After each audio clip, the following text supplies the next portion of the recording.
Welcome back to our studios here in Lahore. I'm Hamza Amjad, and let's begin in Vienna. Iran's nuclear negotiator Abbas Araghchi says the emergency meeting with parties to the 2015 nuclear deal was constructive. The urgent meeting in Vienna was requested by Paris, Berlin, London and Tehran.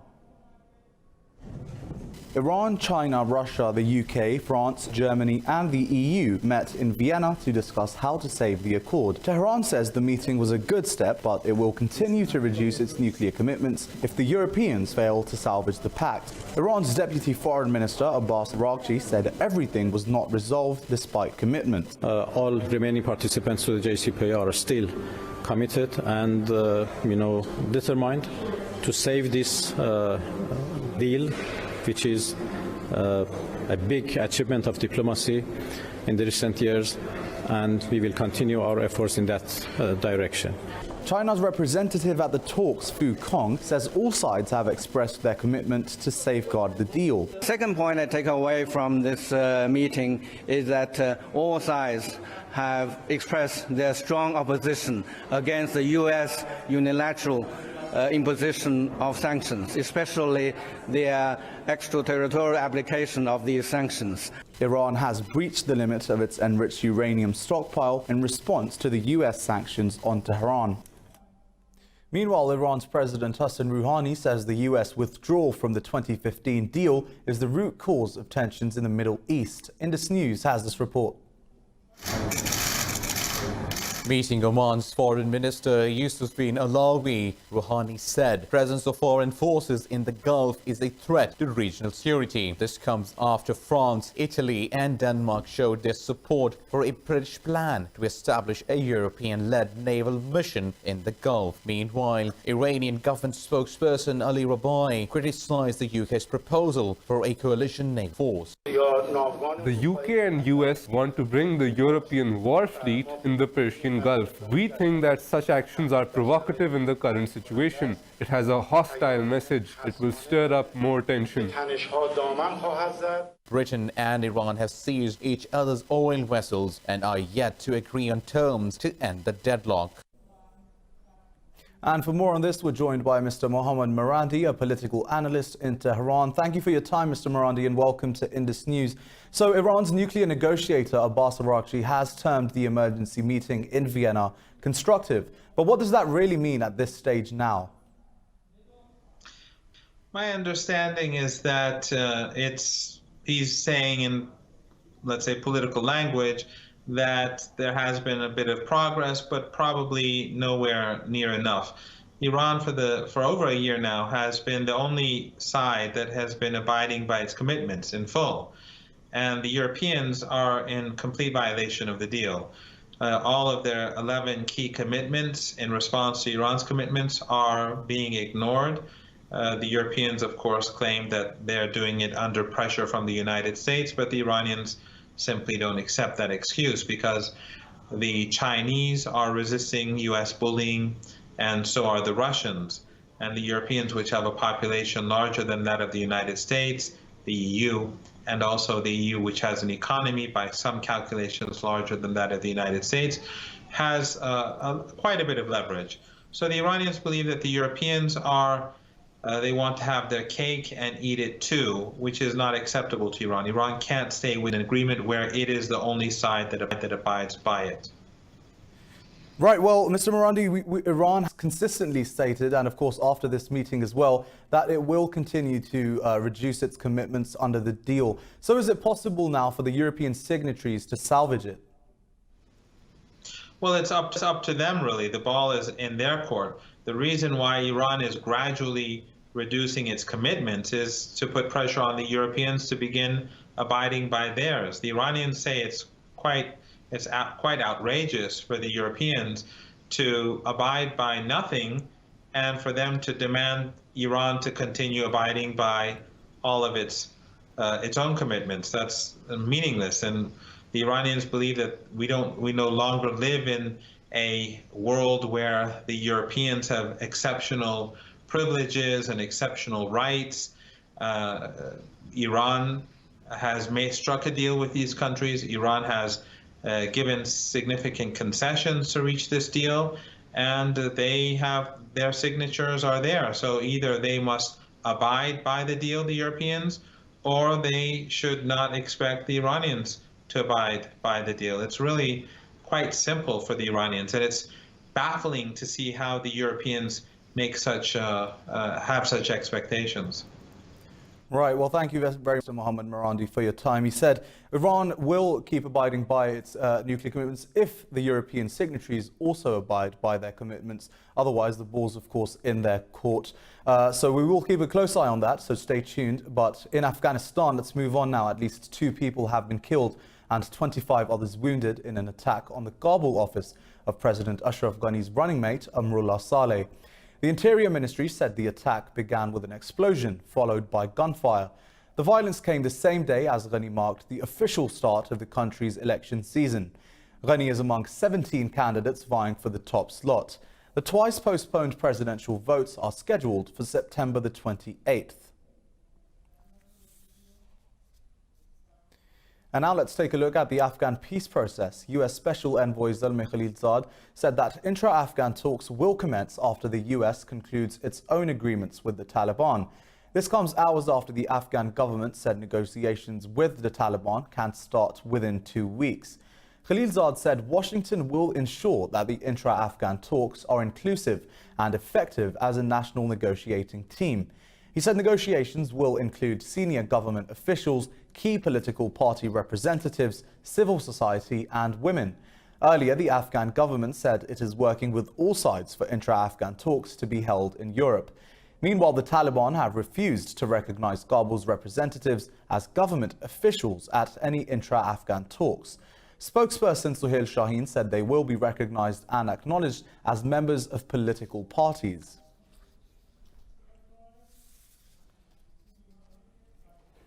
Well, airstrikes by regime and Russian forces have killed 9 civilians across northwestern Syria. According to war monitors, 5 people were killed in Idlib, while 2 others lost lives in neighboring Hama province.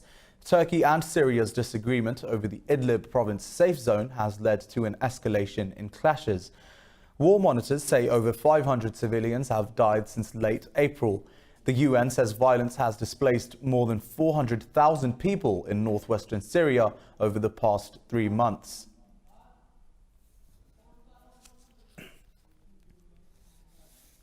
Moving on to Libya, where 5 medics have been killed in an airstrike by Khalifa Haftar's eastern forces on the town of Misrata, south of Tripoli. The government of National Accord said the airstrike hit a field hospital at the nuclear camp of the Libyan government forces. 6 others were wounded in the attack. The Libyan National Army briefly took control of the camp, but retreated after retaliation from government forces. The GNA also claimed airstrikes at Khalifa Haftar's Al Jufra base, destroying a hangar for drones. It said that the forces destroyed a munitions depot and a military transport aircraft. Pro-Haftar television channel Libya Al Hadat confirmed that the base was attacked, giving no further details. The World Health Organization has condemned the attack on the field hospital.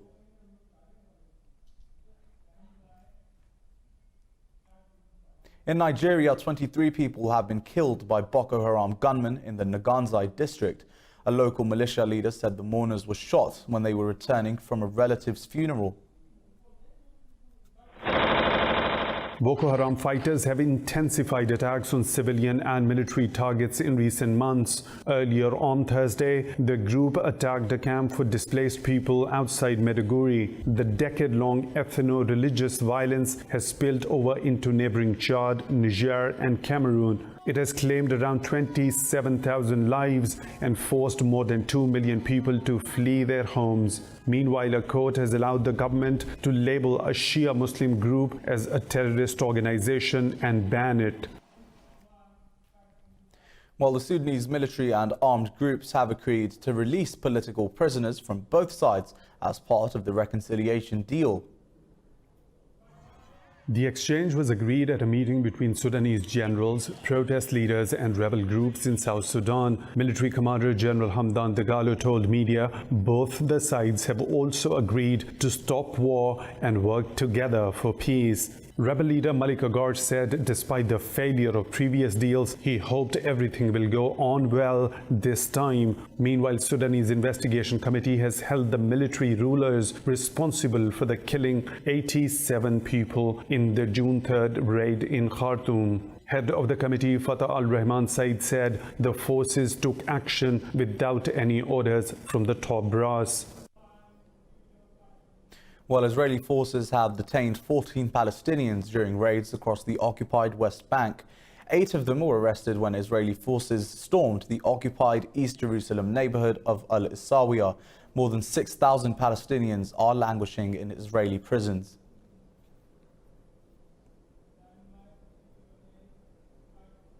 Moving on to North Korea, which has released a Russian fishing boat, the Shan Hai-Lin, held for allegedly violating entry regulations. This comes after Moscow threatened Pyongyang with freezing talks on fisheries cooperation between the two countries. Now, the Russian embassy in North Korea says all 17 crew members, including 2 South Koreans, have returned. It says coordinated work of the Russian diplomats led to the release of the boat. The Russian crabbing vessel was detained on July the 17th when it was heading to the Sea of Japan from South Korea. The North Korean Foreign Ministry says the ship was detained for violating the rules of entry and stay in Pyongyang. Well, Russian police have arrested more than 1,400 people protesting against the exclusion of opposition candidates from local elections. The Election Commission disqualified a number of candidates from President Vladimir Putin's rival party on technical grounds. Jailed opposition leader Alexei Navalny called for the protest to pressure authorities to allow the opposition candidates to contest the elections. The police also arrested hundreds of opposition activists ahead of the protests after authorities declared the gathering illegal. The crackdown continued during the protests in central Moscow as police baton-charged demonstrators. And in Russia, Moscow showed off its military might at an annual naval parade in St. Petersburg. Some 43 warships, including the country's latest developed vessels and boats, participated in the parade. Over 4,000 personnel and 41 aircraft also took part. Speaking at the event, President Vladimir Putin said the Russian Navy is ready to fight any aggressor. Russia has been holding the annual parade since 1939. French President Emmanuel Macron will meet with Russian President Vladimir Putin in August over regional security issues. The meeting will be held at Fort de Brigançon on August the 19th, just a few days before the G7 summit. Macron said corroboration of both parties' position over destabilization and conflict-ridden areas of the world will be discussed. The French president said a possible increase in mutual cooperation will also be on the table, and France will be presiding over the 2019 G7, which includes Britain, Canada, Germany, Italy, Japan and the US. Russia was suspended from the bloc, which previously used to be G8, in 2014 after its annexation of Crimea from Ukraine. UK's Prime Minister Boris Johnson has asked the European Union to drop the Irish backstop if it wants to strike a deal. Johnson spoke about improving public services and driving up economic growth during his visit to Manchester. Johnson spoke about improving public services and driving up economic growth during his visit to Manchester. The backstop is meant to ensure that the Irish border remains open, whatever the outcome of the talks on the UK and EU's future relationship. Johnson has warned that if EU refuses to renegotiate the withdrawal agreement, he will take Britain out of the bloc on October the 31st without a deal.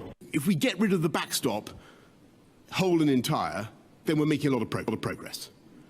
That would be my answer. And as for whether the my friends across the channel are warming to me, well, I've always had very good relations. I'm sometimes slightly mystified by some of the obiter dicta that I read, and some of the off-the-record commentary that I see. I have very friendly relations. I've with other EU foreign ministers already, and with EU leaders as well.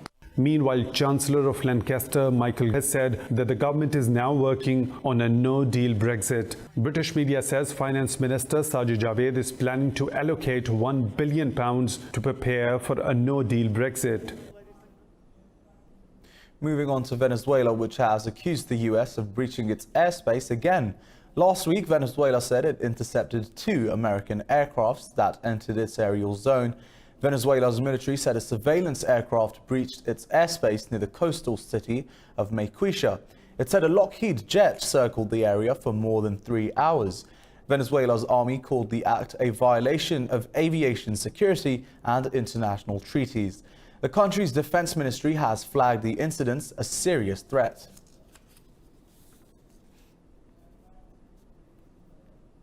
Pakistan says India's Prime Minister Narendra Modi is backpedaling over his request for US mediation over Kashmir due to local pressure. Foreign Minister Shah Mahmood Qureshi said India's attitude on Kashmir issue can cost it dearly. In an interview, Qureshi said the Indian government is retracting its offer after backlash from domestic political circles. He said Prime Minister Imran Khan made the US realize that Kashmir is a flashpoint in South Asia. In a meeting with Prime Minister Khan, US President Donald Trump said that Modi had asked him to mediate a solution to the Kashmir dispute.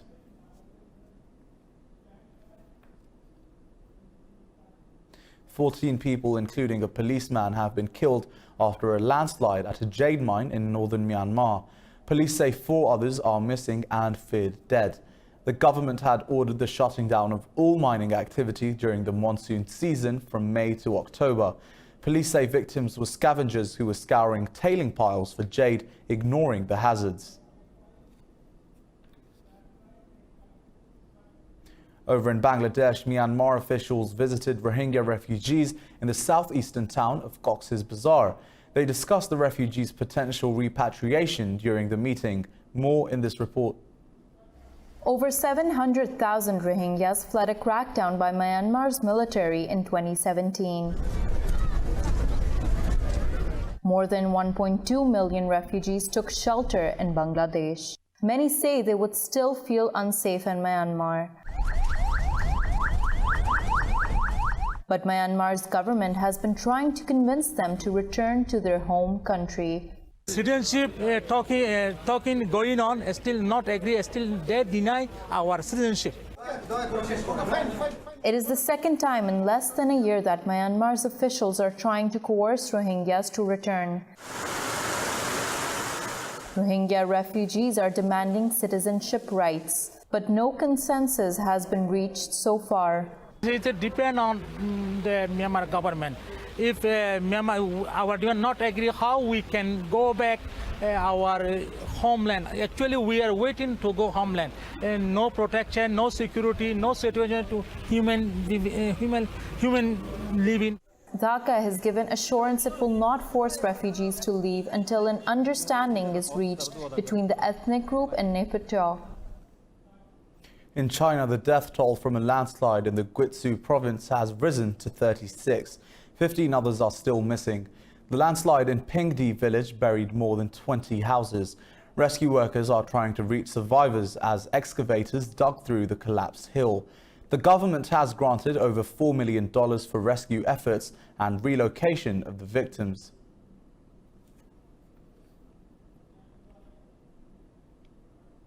Thousands of protesters in Hong Kong have taken to the streets again despite a police ban. This comes a day after riot police fired rubber bullets and tear gas at protesters in the northern Yuen Long town. 45 people were injured in the attack, which was widely blamed on Triad gang members. Protesters accused the police of turning a blind eye and colluding with the attackers. Police fired tear gas to disperse the angry protesters. Hong Kong has now seen several weeks of protests sparked by a row over a controversial extradition bill. The death toll from the dengue outbreak in Bangladesh has risen to 35 over the past 26 days. A report by the health department says over 10,000 have been infected with the mosquito-borne disease this year. The government report disputes the data shared by hospitals regarding death, but it says in July alone, 289 people on average were hospitalized every day. The report said Bangladesh had only seen over 10,000 dengue patients twice in the last 19 years. The first dengue case in Bangladesh was recorded in 2000. Since then, around 60,000 have been diagnosed, as 305 of them have died.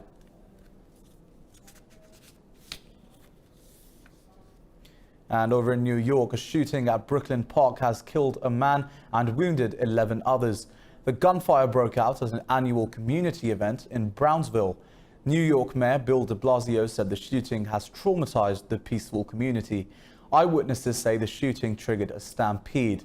Brownsville is an area that has previously struggled with gun violence. Well, when I heard the shots, I actually thought it was fireworks. I didn't think for a minute that that was happening at this type of event. But yeah, it was like a stampede. People were running over each other, and it's just unfortunate.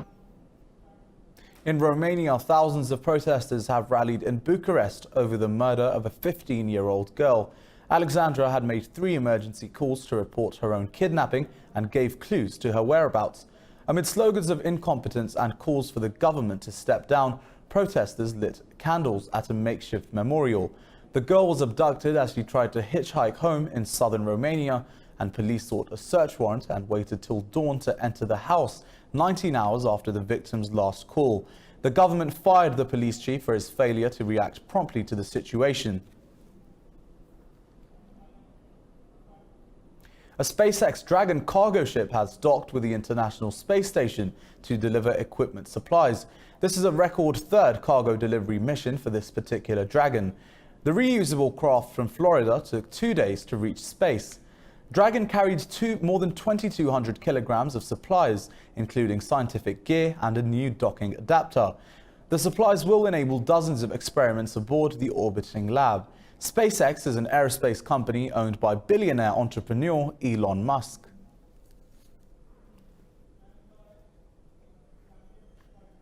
Well, taking the concept of a torch to new heights, literally and figuratively, a festival at China's Sichuan province has dazzled the night sky. More in this report. For decades, China's minority Yi people have been celebrating their biggest carnival. The Torch Festival is celebrated on the 24th day of the 6th lunar month. Instead of handheld torches and beacons, 1,100 drones rose up to the skies this year, shaping into mesmerizing formations. It was still very popular in the past years, but not as joyous as this. It was all the fun and excitement this year. Like star constellations, the drones sometimes take the shape of raging flames and sometimes like the totem of the Yi people. The show is alluring like a star-studded night. It was mind-blowing. Definitely the most awesome drone shows I've ever seen. And I think the images it shows are very vivid. The Yi rituals of singing and dancing by the bonfires were also honored after the show. Visitors said this year's celebration was the biggest they've ever seen. I felt it very ceremonious, more ceremonious than any previous festivals. And there are a lot of people joining this year, and the light show in the sky is really beautiful too. The Torch Festival has attracted over 100,000 tourists to Weishan County of the Sichuan province. Russi Taylor, the voice of Disney's Minnie Mouse for more than 30 years, has died. The Walt Disney Company said the legendary voice actress died in California at the age of 75. Since 1986, Taylor was the voice for animated series and films featuring Mickey Mouse's high-pitched and giggly partner Minnie. Mirroring the character she played, Taylor married Wayne Allwine, the voice of Mickey, until his death in 2009. In a statement, Disney's chairman Bob Iger said Taylor's voice made Minnie a global icon. And the global population of black rhinos is growing due to increased conservation efforts. But there are few facilities outside Africa where these endangered giants can be found. One of them is the Taronga Western Plains Zoo in Australia. Take a look. Spread over more than 700 plus hectares, the Taronga Western Plains Zoo has produced 14 black rhino calves. This is no small achievement, given only 1,000 were left as recently as the 1990s.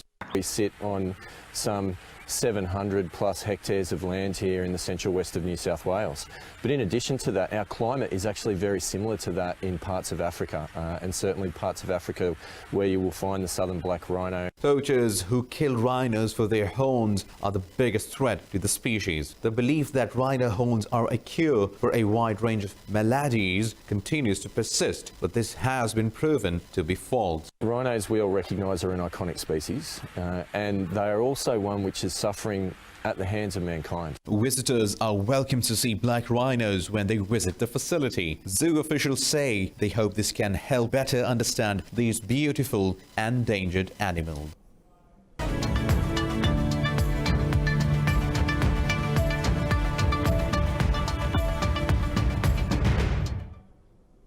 Welcome back, and first up in the world of business, Italy has decided to go ahead with its rail link to France after protests forced the country to rethink the project. European Parliament President David Sassoli called Rome's commitment good news. The high-speed rail link includes a 58-kilometer tunnel through the Alps and is partly funded by the EU. The Treno Alta Velocità will connect the French city of Lyon with Turin in northern Italy. The controversial project has divided both the governing coalition and the citizens. A large protest was held in Piedmont, where the main railway tunnel for the project is being excavated. Police fired tear gas when demonstrators tried to force security blocks and reach the entrance.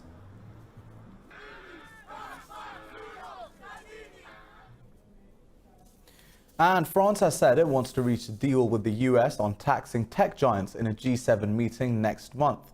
This comes after US President Donald Trump threatened to impose tariffs on French wine.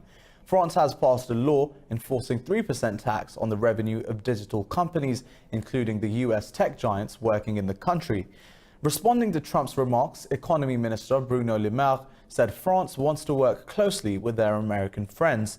He said two issues should not be mixed, and it is in France's interest to have a fair digital tax. France says it will lift the tax if there is a deal on a universal levy at the Organization for Economic Cooperation and Development. And that was all I have from the news bulletin at the moment, but do stay tuned to Indus News for further updates, and I'll be back in just a few minutes with your news headlines. And as always, thanks for watching.